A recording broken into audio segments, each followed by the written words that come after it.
नमस्कार, मी अरुण आणि आपण पाहत आहात 7 स्टार न्यूज। कडेगाव तालुक्यातील माळी वस्ती कडेगाव ते कडेपूर 2,72,00,000, कडेपूर ते गरुड वस्ती 1,58,00,000, निमसूड ते सोहोली रोड 2,39,00,000, हिंगणगाव बुद्रुक ते बेलाचा मळा 2,49,00,000 अशा 9,18,00,000 रुपये मुख्यमंत्री ग्रामसडक योजनेतून मंजूर झाल्याची माहिती माजी आमदार पृथ्वीराज बाबा देशमुख यांनी दिली आहे।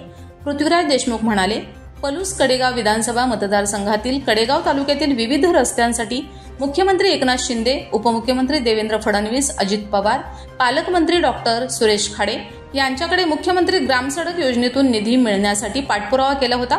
केलेल्या पाठपुराव्याला अपेक्षित यश आले असून कडेगाव तालुक्यातील रस्त्यांच्या कामासाठी मुख्यमंत्री ग्रामसडक योजनेअंतर्गत 9,18,00,000 रुपयांचा निधी मंजूर करण्यात आला असून शनिवार दिनांक 5 सप्टेंबर रोजी सकाळी 9 वाजता या कामाचे भूमिपूजन संपन्न होणार असल्याची माहिती माजी आमदार पृथ्वीराज बाबा देशमुख यांनी दिली आहे।